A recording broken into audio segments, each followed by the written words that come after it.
अस्सलाम वालेकुम, मैं हूं फखर दुरानी और आप देख रहे हैं फैक्ट चेक पाकिस्तान। आज 4-5 मौज़ूआत पे बात करेंगे। सबसे पहले बात करेंगे पीटीआई और हुकूमत के दरमियान मुज़ाकरात का नया दौर 16 जनवरी से शुरू हो रहा है, जिसमें पीटीआई अपने तहरीरी मुतालबात पेश करेगी। क्या इसमें कोई मजीद पेशरफ्त हो सकती है और पीटीआई का मुतालबा माना जा सकता है या नहीं? कुछ हुकूमती अराकीन से मेरी बात हुई, वो क्या बताते हैं, तफसीलन इस पे बात होगी। दूसरे नंबर पे बात करेंगे पीटीआई के अंदरूनी इख्तलाफात एक बार फिर शिद्दत अख्तियार करते जा रहे हैं। शेर अफजल मरवत और सेक्रेटरी जनरल पीटीआई के सलमान अकरम राजा में लफ्जी गोलाबारी हर गुजरते दिन के साथ बढ़ती जा रही है और शेर अफजल मरवत को शो कॉज नोटिस जारी किया गया। ये वजूहात इसकी क्या है, तफसीलन इस हवाले से भी बात होगी। तीसरे नंबर पे बात करेंगे सुप्रीम कोर्ट में जो आईनी बेंच है उसकी तरफ से मिलिट्री कोर्ट्स में सिविलियंस के ट्रायल के ऊपर सवालात उठा दिए गए हैं। साथ साथ 9 मई को सिक्योरिटी के हवाले से भी सवालात उठाए गए हैं। इसकी तफसीलात क्या है और आगे ये केस कौन सा रुख अख्तियार कर सकता है, तफसीलन इस पे भी बात होगी। चौथे नंबर पे बात करेंगे 71,000 से जायद कौमी शनाख्ती कार्ड नादरा ने बैन कर दिए हैं या उनको ब्लॉक कर दिया है। उसकी वजूहात क्या है पिछले 5 सालों में, इस पे भी तफसीलन बात होगी। और 5वें नंबर पे बात करेंगे इंडिया की तरफ से पाकिस्तान और चाइना के बॉर्डर पे एक स्ट्रेटेजिक बड़ा अहम मंसूबा मुकम्मल कर लिया गया है, जिसका कल इफ्तिताह भारतीय वजीर आज़म नरेंद्र मोदी ने किया है। इसकी तफसीलात क्या है और इंडिया मजीद कौन कौन से मंसूबे वहाँ पे मुकम्मल कर रहा है, तफसीलन इस हवाले से भी बात होगी। सबसे पहले बात कर लेते हैं पीटीआई और हुकूमत के दरमियान मुज़ाकरात के हवाले से। बाकायदा एक तो इनकी तरफ से ये कहा गया और अनाउंस किया गया है कि वो बाकायदा हुकूमत को रिटर्न में तहरीरी मुतालबात देंगे और उनके मुतालबात वही हैं जो कि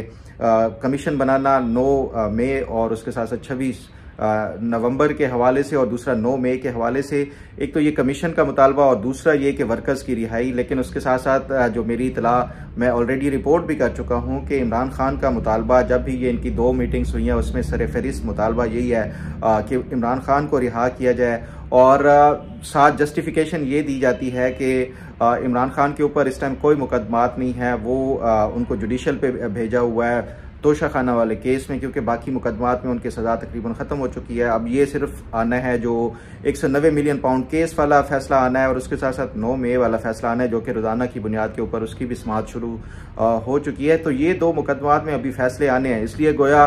इमरान खान के ऊपर सरेदस्त किसी केस में सज़ा नहीं है। इसलिए हुकूमत अगर प्रोसिक्यूशन और नेगेटिव प्रोसिक्यूशन को वो कहते हैं ख़त्म कर दे तो इमरान खान कल ही रिहा हो जाएंगे। तो ये उनकी तरफ से मुतालबा किया जा रहा है बारहा, और हुकूमत की तरफ से ये कहा जाता है कि ये हुकूमत के हाथ में नहीं है क्योंकि ये अदलिया का मामला है। अगर ये इमरान खान को उन्होंने जुडिशल कस्टडी में भेजा है तो ये भी अदालत ने भेजा है, तो हुकूमत एग्जेक्टिव ऑर्डर के ज़रिए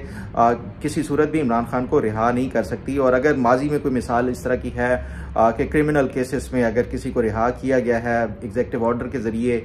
तो वो आप बताएं। बहरहाल इस पे पीटीआई और हुकूमत के दरमियान जो डेडलॉक बुनियादी तौर के ऊपर इमरान खान का ही है। बाकी जो पीटीआई की तरफ से लोगों को दिखाने के लिए है कि जुडिशल कमीशन बनाया जाए और उसके साथ साथ वर्कर्स को रिहा किया जाए, इस पे जो मेरी इतला है, कुछ हुकूमती अराकीन से मेरी बात हुई कि क्या हुकूमत ये पीटीआई का मुतालबा मान सकती है या नहीं जुडिशल कमीशन बनाने के हवाले से। और साथ साथ ये कि जो डेडलाइन दी गई है पीटीआई की तरफ से कि 31 जनवरी तक अगर ये ना किया गया तो फिर ये मुज़ाकरात जो हैं वो ख़त्म होंगे। इस हवाले से जो मेरी हुकूमत के लोगों से बात हुई वो ये बताते हैं कि ये पॉसिबल ही नहीं है कि इतनी जल्दी किसी तौर के ऊपर ये पीटीआई का मुतालबा पूरा किया जाए, क्योंकि इसमें दोनों फरीकैन का एक तो इस बात पे भी राज़ी होना अहम है और लाजमी है कि जुडिशल कमीशन अगर जिसकी भी सरबराही में बनाया जाएगा क्या उसके ऊपर पीटीआई राज़ी हो जाएगी और हुकूमत भी राज़ी हो जाएगी, दोनों किसी ऐसे शख्स के ऊपर। क्योंकि माजी में अभी जो रिसेंटली हुआ था जब ये 6 जजेस इस्लामाबाद हाई कोर्ट ने ख़त लिखा था तो उसके बाद हुकूमत ने जुडिशल कमीशन उस टाइम के जो चीफ जस्टिस थे काजी फायज ईसा उनके रिकमेंडेशन के ऊपर बनाया और उसके हवाले से जस्टिस तसद्दुक जिलानी का पहले नाम जो फॉर्मर चीफ जस्टिस थे उनका नाम लिया गया था। लेकिन क्योंकि पीटीआई की तरफ से एक भरपूर प्रोपेगेंडा किया गया था तो उसकी बुनियाद के ऊपर पहले से ही उन्होंने इनकार कर दिया था। तो ये इस टाइम जो मौजूदा सूरत हाल है उसमें कोई भी जज, चाहे वो सिटिंग हो या रिटायर्ड हो, कोई भी तैयार नहीं होगा कि इस तरह की जो मुतनाज़ा ख़ासतौर के ऊपर जो पीटीआई जिस तरह प्रोपेगेंडा करके टारगेट करती है और मनपसंद अपना फैसला लेने की कोशिश करती है, तो उस बुनियाद के ऊपर कोई भी जज तैयार होगा जुडिशल कमीशन बनाने के हवाले से। तो हुकूमत, जो मेरी इतला है, हुकूमत ये चाहती है कि ये जो मुज़ाकरात होते हैं ये टाइम टेकिंग प्रोसेस होता है। उसमें पूरी ना सिर्फ ये कि मुशावरत, फिर अपनी जो हमारी लीडरशिप है उसको कॉन्फिडेंस में लेना है, साथ साथ क्योंकि ऑब्वियसली इसमें इस्टेब्लिशमेंट भी एक अहम वो कहते हैं कि ये स्टेक होल्डर है,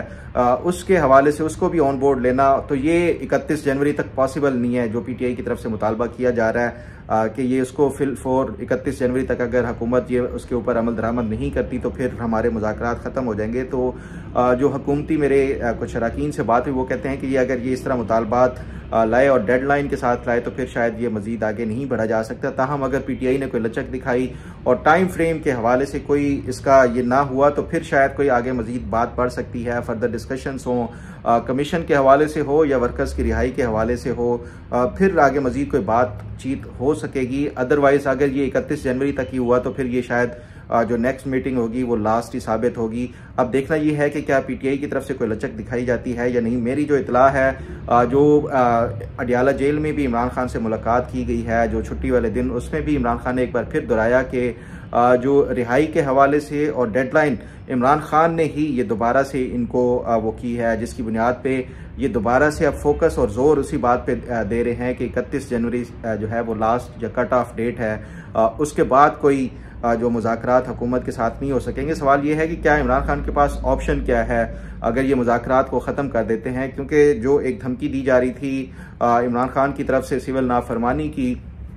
और जो ओवरसीज़ पाकिस्तानीज़ हैं उनकी जो रेमिटेंसेस हैं उनको कम करने के हवाले से, तो दिसंबर का हमारे पास जो स्टेट बैंक की तरफ से फिगर आया है वो रिकॉर्ड है। 28% से ज़्यादा जो है वो पिछले साल के निस्बत इस साल दिसंबर में ज़्यादा रेमिटेंसेस भेजी गई हैं पाकिस्तान। तो ये इमरान खान की जो कॉल थी या जो धमकी थी ये इटसेल्फ ऑलरेडी नाकाम हो चुकी है। तो इसलिए मैं नहीं समझता कि इमरान खान के पास कोई और ऑप्शन है बजाय इसके कि वो जो डेडलाइन है उसको एक्सटेंड कर दें 31 जनवरी वाली। लेकिन जो मेरी इतला के मुताबिक इमरान खान अपनी पार्टी के ऊपर हर उसमें गुजरते जो मुलाकात होती है उसमें अपनी रिहाई का मुतालबा कि वो अब मज़ीद इधर नहीं रह सकते, उनको निकाला जाए। बहरहाल अब देखेंगे कि ये पीटीआई की तरफ से क्या आगे कोई लचक दिखाई जाती है या नहीं। ताहम हुकूमत की तरफ से ये जो मेरी लोगों से बात हुई वो ये बताते हैं कि हमारे पास 31 जनवरी तक कोई इनका मुतालबा पूरा करने के हवाले से कोई इस तरह की वो नहीं है हमारे, कोई ना ही कोई इस पर कोई रास्ता निकल सकता है और ना ही इतनी जल्दी कोई ना कमीशन बनाया जा सकता है और ना वर्कर्स की रिहाई के लिए। वर्कर्स की ऑलरेडी जो हुकूमती ज़राए ये बताते हैं कि इनको ज़मानतें मिल रही हैं, क्योंकि अल्टीमेटली जो प्रोसिक्यूशन की तरफ से ही जो एक केस बनाया जाता है वो प्रोसिक्यूशन जो है वो हुकूमत की तरफ से या एग्जीक्यूटिव की तरफ से ये 26 नवंबर वाले में वो इस तरह रेजिस्टेंस या इस तरह कोई स्ट्रॉन्ग वो नहीं किया जा रहा जिसकी बुनियाद के ऊपर कोई 500-600 से ज़ायद जो पीटीआई के वर्कर्स ऑलरेडी ज़मानतों पे रिहा हो चुके हैं। तो ये अगर देखा जाए तो पीटीआई के वर्कर्स ऑलरेडी रिहा हो रहे हैं, लेकिन कमीशन वाला मामला मुझे नहीं लगता कि ये पीटीआई का इतनी जल्दी कोई वो हो सकता है। ताहम आगे मजीद बातचीत हुई तो शायद ये इसके हवाले से कोई रास्ता निकल है। बहरहाल इस पर मजीद जो अपडेट होगी वो आपके साथ शेयर करूँगा। ज़रा आप बात कर लेते हैं पीटीआई का। एक तरफ तो ये इमरान खान की रिहाई के लिए जो है वो ना सिर्फ ये कि हुकूमत के ऊपर दबाव डाल रहे हैं और साथ साथ इंटरनेशनल का भी इनकी तरफ से जो एक बताया गया है कि ये 20 जनवरी को जो ट्रंप की जो हलफ बर्दारी है उसमें भी वहाँ पे जाके ये अपनी आवाज़ उठाने की कोशिश करेंगे। उसके साथ साथ जो इंटरनेशनल जो इन्होंने लॉबीज़ वगैरह हायर की हुई हैं उसके थ्रू भी ये भरपूर ना सिर्फ ये कि एक कैंपेन चलाई जा रही है, लेकिन उसके साथ साथ एक तरफ ये किया जा रहा है और दूसरी तरफ पीटीआई के अंदर जो इंटरनल रिफ्ट है वो सबके सामने है और वाजे है। एक तरफ जो बुशरा बीबी और अलीमा खान है, अलीमा खान जो है वो उनकी अपनी लाइन है और बुशरा बीबी की अपनी लाइन है। साथ साथ जो उसके बाद सेकंड टियर की जो लीडरशिप है उसके अंदर भी जो इख्तलाफात हैं वो किसी से ढके छुपे नहीं है। हर जो पीटीआई का रुकन है वो एक दूसरे के ऊपर शक करता है और हर बंदा ये कहता है कि ये एस्टेब्लिशमेंट का टाउट है, जबकि इसमें जो मेरी इतला है कि तकरीबन ज़्यादा से ज़्यादा जो मैक्सिमम है पीटीआई के जो जितने भी लीडरान हैं वो सब किसी न किसी तौर के ऊपर इस्टेब्लिशमेंट से ना सिर्फ ये कि वो मिले हुए हैं बल्कि उसके साथ साथ ये कि बाज़ तो इस तरह के भी हैं जिनकी मुलाकातें भी बाकायदा होती हैं। बहरहाल ये अब जो शेर अफजल मरवत ने बयानात देना शुरू कर दिए हैं सलमान अकरम राजा के खिलाफ, सलमान अकरम राजा ने शेर अफजल मरवत के खिलाफ, तो उस बुनियाद के ऊपर फिर एक बार जो शेर अफजल मरवत को फिर से एक शो कॉज नोटिस जारी किया गया। आपको याद होगा कि एक दफ़ा पहले भी चंद महीने पहले इस तरह की जो आपस में लड़ाइयाँ और PTI के अंदर जो इख्तलाफात थे, ना सिर्फ ये कि शिद्दत अख्तियार कर गए थे बल्कि मीडिया के ऊपर एक दूसरे के खिलाफ बयानात देना शुरू कर दिया था। फवाद चौधरी ने बयानात देने शुरू कर दिए थे, शेर अफजल मरवत ने, या इस तरह के बाकी जितने भी इनके जो टॉप के जो लीडर्स थे उन्होंने एक दूसरे के खिलाफ बयानात देना शुरू कर दिए थे। और तब भी इसी तरह का एक माहौल बन रहा था कि शायद PTI कोई जो इस्टेब्लिशमेंट के साथ या हुकूमत के साथ कोई मुज़ाकरात करना चाहती है, या उससे पहले इमरान खान ने कुछ जो गुडी से मैसेजेस या बयानात दिए थे ताकि इस्टेब्लिशमेंट के साथ, जिसमें उन्होंने कहा था कि फ़ौज हमारी अपनी है, हम उनके साथ किस तरह लड़ सकते हैं। इसी तरह का उमर अयूब ने भी इस तरह का कोई बयान दिया था कि वो इमरान खान के हवाले से कि सोच ही नहीं सकते कि आर्मी के साथ वो लड़े। तो ये इस तरह के जब भी कोई माहौल पैदा होना शुरू हो जाता है तो PTI के अंदर खुद ही अपने अंदर ही जो लड़ाइयाँ शुरू हो जाती हैं और मामला एक दफ़ा फिर जो है ना वो सारी जो एक डिबेट होती है और जो पूरी मीडिया की कवरेज है वो उनकी तरफ, लड़ाइयों की तरफ चली जाती है। तो ये भी मैं समझता हूँ कि ये एक कोई PTI के लिए अच्छा शगुन नहीं है जो आपस में इख्तलाफात और वो लड़ाइयाँ शुरू हो जाती हैं। बहरहाल अब देखते हैं कि क्या ये शो कॉज नोटिस का जवाब देते हैं शेर अफजल मरवत, ये बड़ा अहम होगा। अब ज़रा बात कर लेते हैं सुप्रीम कोर्ट की तरफ से एक अहम केस चल रहा है 9 मई के हवाले से, जो मिलिट्री कोर्ट्स में सिविलियंस का ट्रायल हो रहा है उस पर जो सुप्रीम कोर्ट की तरफ से सवालात उठाए गए वो बड़े अहम हैं। और ये मैं समझता हूँ कि ये आगे जो फैसला है उसका रुख का जो है वो तयन किया जा रहा है इन सवालात के हवाले से। इस पर जो आज समाअत हुई उसमें जो जजेस की तरफ से वो किया गया है, रिमार्क्स दिए गए हैं। तो उन्होंने ये कहा कि 9 मई को लोग कैसे बगैर हथियारों के कोर कमांडर हाउस में पहुंच गए, लोगों को कोर कमांडर हाउस के अंदर जाना तो सिक्योरिटी की नाकामी है। ये कहा गया। जस्टिस जो जमाल मंदोखेल और उसके साथ साथ जो ख्वाजा हारिस ने जब ये अपने दलाइल शुरू किए तो उन्होंने एक बार फिर से जो लियाकत हुसैन केस का हवाला दिया और साथ साथ उस पर जस्टिस जमाल मंदोखेल ने ये रिमार्क्स दिए कि देखना है कि ये किन सिविलियन का किन हालात में ट्रायल हो सकता है। उसके साथ साथ फिर जस्टिस जमाल मंदोखेल ने ये कहा कि आप जो मौजूदा जो केस है उसमें से किसी पर कोई फ़ौज को काम से रोकने के हवाले से या उस पर उनको उकसाने के हवाले से कोई शवाहिद सामने आए हैं और फिर अगर ये कोई फ़ौज के अंदर से जो हाजिर सर्विस होता है अगर उसको रोकने या उसके हवाले से उकसाने के हवाले से कोई इस तरह के वो हों तो फिर उसके तहत जो है वो आर्मी एक्ट के तहत वो जुर्म तब बनेगा और तब भी उनका मिलिट्री कोर्ट में ट्रायल हो सकता है। फिर उस पर जो ख्वाजा हारिस ने जवाब दिया कि फ़ौज का डिसिप्लिन जो भी ख़राब करेगा वो फ़ौजी अदालत में मामला जाएगा। जिस पे जस्टिस जमाल मंदोखेल ने फिर पूछा कि क्या फ़ौज के काफ़िले पर हमला करना ये भी डिसिप्लिन ख़राब करने के मुतरादिफ है। और फिर साथ साथ जस्टिस मुसरत हिलाली ने ये कहा कि किसी फ़ौजी का चेक पोस्ट पर सिविलियन से अगर तनाज़ा हो जाए तो क्या ये भी फ़ौज का डिसिप्लिन ख़राब करने के मुतरादिफ होगा। उसके साथ साथ फिर जस्टिस जमाल मंदोखेल ने फिर ये रिमार्क्स दिए कि आर्मी एक्ट का जो दायरा अख्तियार जितना आप वसी कर रहे हैं इसमें तो फिर कोई भी आ सकता है। ये मैं समझता हूँ कि ये इस हवाले से जो एक बहस जो सुप्रीम कोर्ट के अंदर जारी है ये बड़ा एक मेरे ख्याल में कि ये एक बड़ी हेल्दी डिबेट है क्योंकि इससे आगे फ्यूचर का भी तयन होना है। पूरे रूल्स और उसके साथ साथ जो बाउंड्रीज हैं वो ये मैं अपने पहले भी एक वीलॉग में बता चुका हूं कि ये जो फैसला जो भी आएगा ये एक बाउंड्री और पूरे एक जो रूल्स हैं वो मुतय्यन कर देगा कि फ्यूचर में किस किस के ऊपर जो मिलिट्री कोर्ट में मुकदमा चलाया जा सकता है या नहीं चलाया जा सकता। तो ये एक बार हो जाएगा तो मेरा ख्याल है कि ये एक बेहतरीन जो वो काम होगा और ये जो सवालात हैं ये उसी डायरेक्शन की तरफ ही मैं समझता हूँ कि ये जजेस की तरफ से पूछे जा रहे हैं। फिर आगे मजीद जस्टिस हसन अजहर रिजवी उन्होंने ख्वाजा हारिस से कहा कि इस पहलू को मद्देनजर रखें कि जो एक FB अली केस था मार्शल लॉ का दौर था और जुल्फ़िकार अली भुट्टो उस वक्त सिविल मार्शल लॉ एडमिनिस्ट्रेटर थे, उन्हें हटाने की कोशिश में FB अली केस बना था। मार्शल लॉ इस वक्त ख़त्म हुआ जब आइन बना। फिर ख्वाजा हारिस ने इसके जवाब में ये कहा कि ये बात ठीक है लेकिन अदालती फैसले में एमरजेंसी के निफाज का जिक्र मौजूद नहीं है। साथ साथ फिर जो ख्वाजा हारिस की तरफ से ये जो भी जवाबात दिए गए थे उस पर जस्टिस जमाल मंदोखेल ने फिर रिमार्क्स दिए कि मिलिट्री ट्रायल के मामले में बहुत वुसअत दी जा रही है, जो आपकी तरफ से जो दलाइल दिए जा रहे हैं ख्वाजा हारिस को उन्होंने कहा, तो उससे आप ये उसका जो स्कोप है मिलिट्री कोर्ट में जो ट्रायल का सिविलियंस के हवाले से आप उसको मज़ीद वाइडन करते जा रहे हैं। उस पर फिर जो ख्वाजा हारिस है उन्होंने कहा कि ज़माना अमन में भी मिलिट्री अमूर में मुदाखलत करने पर सिविलियन का ट्रायल मिलिट्री कोर्ट्स में ही चलता है, जिस पे जस्टिस हसन अजहर बोले कि आखिर कोई मास्टरमाइंड भी तो होगा इस 9 मई के हवाले से, साजिश जिसने साजिश की होगी 9 मई के हवाले से। उस पर ख्वाजा हारिस ने कहा कि साजिश करने वाले जो मास्टरमाइंड हैं उनका ट्रायल भी मिलिट्री कोर्ट में ही होगा। और जो ये उस पर फिर जस्टिस हसन अजहर रिजवी ने फिर कहा कि ख्वाजा साहब आप वजारत दिफा के वकील हैं, एक अहम सवाल का जवाब दें कि क्या 9 मई के वाक़यात में किसी फौजी अफसर के मुलव्वस होने पर ट्रायल हुआ? लोग कैसे बगैर हथियारों के कोर कमांडर हाउस में पहुंच गए? लोगों का कोर कमांडर हाउस के अंदर जाना तो सिक्योरिटी की एक नाकामी है। इस पे जस्टिस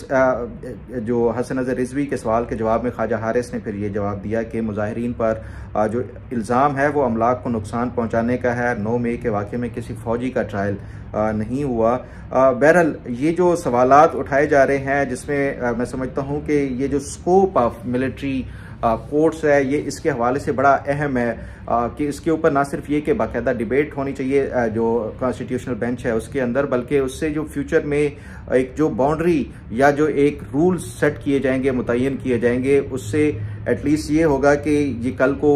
हर किसी को चलते हुए अगर किसी का सिक्योरिटी चेक पोस्ट के ऊपर कोई किसी फौजी के साथ मुकालमा हो जाता है या कोई तलख कलामी हो जाती है तो ये ना हो कि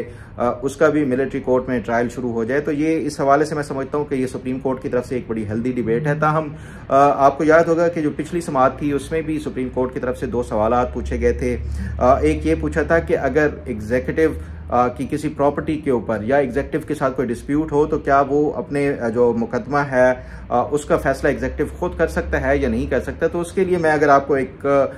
ये सुप्रीम कोर्ट की ही जजमेंट है 1996 की अल जिहाद ट्रस्ट केस जिसको कहा जाता है, उसके पैरा 77 में बाकायदा तौर पे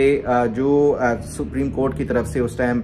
ये कहा गया था और मुतय्यन किया गया था बाकायदा कि किसका जो है वो जुडिशल मजिस्ट्रेट मुकदमा सुन सकता है और किसका जो मुकदमा है वो एग्जीक्यूटिव मजिस्ट्रेट ये मुकदमा सुन सकते हैं। तो ये 1996 में उन्होंने बाकायदा ये सुप्रीम कोर्ट के इस फैसले में ये बताया गया अल जिहाद ट्रस्ट केस में कि जो स्पेशल लॉज के तहत मुकदमात होते हैं या फिर पीपीसी के मुकदमात जिनमें 3 साल तक की सज़ा दी जा सकती है वो एग्जीक्यूटिव मजिस्ट्रेट सुन सकता है। यानी ये जो मिलिट्री कोर्ट्स के हवाले से ये जो ट्रिब्यूनल्स बनाए जाते हैं, ये मिलिट्री जो लॉ है या एक्ट है, आर्मी एक्ट है, ये स्पेशल लॉ है, ये जो कोई जनरल लॉ नहीं है। तो इस बुनियाद के ऊपर जुडिशल या जो उसके एग्जीक्यूटिव के हवाले से डिबेट थी सुप्रीम कोर्ट के अंदर,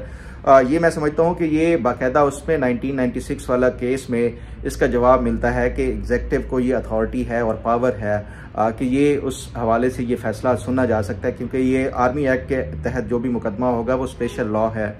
इसलिए ये जो सुप्रीम कोर्ट की तरफ से एक तो ये वो किया गया था और दूसरा जो उन्होंने सवाल ये पूछा था सुप्रीम कोर्ट ने कि कौन ये फैसला करता है और कौन तयन करता है कि किसका मुकदमा आर्मी जो मिलिट्री कोर्ट में चलेगा और किसका इंसदाद दहशतगर्दी अदालत में चलेगा। तो उसके लिए जो प्रोसिक्यूशन होती है वही हमेशा डिसाइड करती है कि कौन सा मुकदमा कहाँ चलता है और ये एक मुतय्यन करदा जो असूल है उसके तहत ही ये सारा वो किया जाता है। प्रोसिक्यूशन जो है वो यानी इंतज़ामिया का हिस्सा होती है, वही ये फैसला करती है। और ये इस वाले मामले में भी जो 9 मई के हवाले से बाकायदा ये प्रोसिक्यूशन की तरफ से ही डिसाइड किया गया कि किसका मुकदमा मिलिट्री कोर्ट में चलेगा और किसका जो उसमें चलेगा। बहरहाल ये एक मैं समझता हूँ कि जो सुप्रीम कोर्ट के अंदर जो डिबेट है ये इसका जो फैसला होगा बहरहाल एक बेहतर शायद ऐसा हो सकता है कि सबके लिए एक्सेप्टेबल फैसला हो। अब देखते हैं कि फाइनल इसका जो वर्डिक्ट है वो कब आता है। अब ज़रा बात कर लेते हैं पिछले 5 सालों में जो पाकिस्तान में कौमी शनाख्ती कार्ड हैं वो कितने उनको ब्लॉक किया गया है। तो ये कल कौमी असम्बली सेक्रेटेरिएट में जो वजारत दाखिला की तरफ से एक तहरीरी तौर के ऊपर जवाब जमा कराया गया है, जिसके तहत ये बताया गया है कौमी असम्बली को कि पिछले 5 सालों में 71,000 से ज़ायद जो नेशनल आइडेंटिटी कार्ड हैं वो ब्लॉक किए गए हैं। और इस जो तहरीरी जो सवाल है जवाब है उसके तहत जो टोटल जो शनाख्ती कार्ड ब्लॉक किए गए 71,849, उसमें से खैबर पख्तूनख्वा में सबसे ज़्यादा जो ID कार्ड हैं वो ब्लॉक किए गए 25,981, पंजाब में 13,000 से ज़ायद, सिंध में 9,000 और से ज़ायद हैं, और बलूचिस्तान में 20,000 ये जो कौमी शनाख्ती कार्ड ब्लॉक किए गए। इसी तरह इस्लामाबाद में 1370 और गिलगित बल्तिस्तान में 228 और आज़ाद कश्मीर में 446 जो आइडेंटिटी कार्ड हैं वो ब्लॉक किए गए हैं। ये ज़्यादातर इसमें वो हैं जो कि गैर कानूनी तौर के ऊपर अफ़गान शहरी यहाँ पे मुकीम हैं और वो पाकिस्तानी शहरियत वो हासिल करके और कौमी शनाख्ती कार्ड बना देते थे। तो ये आइडेंटिफाई करने के बाद ही इनके जो है वो CNICs को ब्लॉक किया गया था। और आपकी इल्म में है कि ये जो अफ़गान जो इमिग्रेंट्स थे यहाँ पे साल से रह रहे थे, उनको जो रिपैट्रिएशन का जो प्रोसेस है वो भी तकरीबन जारी है। और इस हवाले से मैं पहले ही बता चुका हूँ कि 90,000 के करीब 9 महीनों में वजारत दाखिला के मुताबिक ये अफ़गान शहरियों को, जिनमें फैमिलीज़ हैं सब, वो उनको वापस अपने मुल्क अफ़गानिस्तान भेजा जा चुका है। अब ज़रा बात कर लेते हैं, इंडिया के प्राइम मिनिस्टर नरेंद्र मोदी ने कल एक अहम और स्ट्रेटेजिक प्रोजेक्ट का इफ्तिताह किया है। सोनमर्ग टनल इसको कहा जाता है, इसका कल उन्होंने इफ्तिताह किया है। ये कोई 6.4 किलोमीटर लंबी टनल है जो कि श्रीनगर टू लद्दाख हाईवे है उसके ऊपर वाक़ है। और बुनियादी तौर के ऊपर ये जो लद्दाख और कश्मीर का जो सख्त मौसम है और बर्फ़ की वजह से ये रास्ता तकरीबन इसका लद्दाख का जो कनेक्शन है, जो कनेक्टिविटी है रूट के ज़रिए, वो तकरीबन 4 से 6 महीने तक इंडिया के साथ मुनक़ता रहता था। तो ये स्ट्रेटेजिकली इंडिया के लिए बहुत ज़्यादा इंपॉर्टेंट था, इसलिए भी क्योंकि ये पाकिस्तान और चाइना के बॉर्डर के बिल्कुल करीब है। इससे ना सिर्फ ये कि आपका जो मिलिटरीली जो है वो फ़ायदा होगा कि जो ट्रांसपोर्टेशन है, जो मिलिट्री के इक्विपमेंट के हवाले से या ओवरऑल वो भी इंडिया को इससे फ़ायदा होगा क्योंकि कनेक्टिविटी अब पूरा साल जुड़ी रहेगी। तो इससे इसके ऊपर, इस प्रोजेक्ट के ऊपर कोई तकरीबन $313 मिलियन खर्च हुआ है इस टनल के ऊपर। सिर्फ यही एक टनल नहीं है, इसी हाईवे के ऊपर एक मजीद नई टनल भी बनाई जा रही है जो कि 13 किलोमीटर लंबी होगी और वो भी तकरीबन 2026 के जो मीडिया रिपोर्ट्स हैं उसके मुताबिक ये कंप्लीट हो जाएगी। उस जो 13 किलोमीटर लंबी जो टनल है उसको जोजिला टनल कहते हैं। तो ये इंडिया की तरफ से बड़ा हैवीली इन्वेस्ट किया जा रहा है अपने जो स्ट्रेटेजिक इस तरह के जो प्रोजेक्ट्स हैं उसके ऊपर, और ख़ास तौर के ऊपर जो बॉर्डर एरियाज़ के हवाले से इंडिया की तरफ से ये जो इस तरह का अखराजात और जो किया जा रहा है, जो कंस्ट्रक्शन हो या डेवलपमेंट के काम हैं। हालांकि जो हमारे पाकिस्तान में जो बड़े इंपॉर्टेंट और स्ट्रेटेजिकली इंपॉर्टेंट जो रूट्स हैं और उसके साथ साथ हाईवेज़ और मोटरवेज हैं, उसके ऊपर जब भी ये बनाई जाती हैं तो पाकिस्तान में इसके हवाले से क्रिटिसिज्म किया जाता है कि ये सड़कें बनाने से कौमें नहीं बनती। हालांकि उनको ये अंदाज़ा होना चाहिए कि कनेक्टिविटी और जो ट्रांसपोर्टेशन के हवाले से जितनी जल्दी में ये जो कनेक्टिविटी और एक्सेस होगी वो उतना ज़्यादा उस मुल्क के जो डेवलपमेंट और उसके इंफ्रास्ट्रक्चर के हवाले से ज़्यादा इंपॉर्टेंट होता है। तो ये हम पाकिस्तानियों को भी सोचना चाहिए कि इस हवाले से जितने भी ये नए मेगा प्रोजेक्ट्स बनाए जाते हैं उस पर बजाय इसके कि क्रिटिसिज्म करने के पहले उसका देखा जाना चाहिए कि स्ट्रेटेजिकली वो कितने अहम है, क्या उसकी ज़रूरत भी है या नहीं है। तो उसके बाद ही इसके ऊपर मज़ीद बहस की जा सकती है। बहरहाल ये एक इम्पॉर्टेंट खबर थी जो कि मैंने सोचा कि आपके साथ इंटरनेशनल स्टोरीज़ के हवाले से ये शेयर कर दूँ। उम्मीद है आपको आज का प्रोग्राम भी पसंद आएगा। अल्लाह ताला आपका हामी नासिर हो। अल्लाह हाफिज़।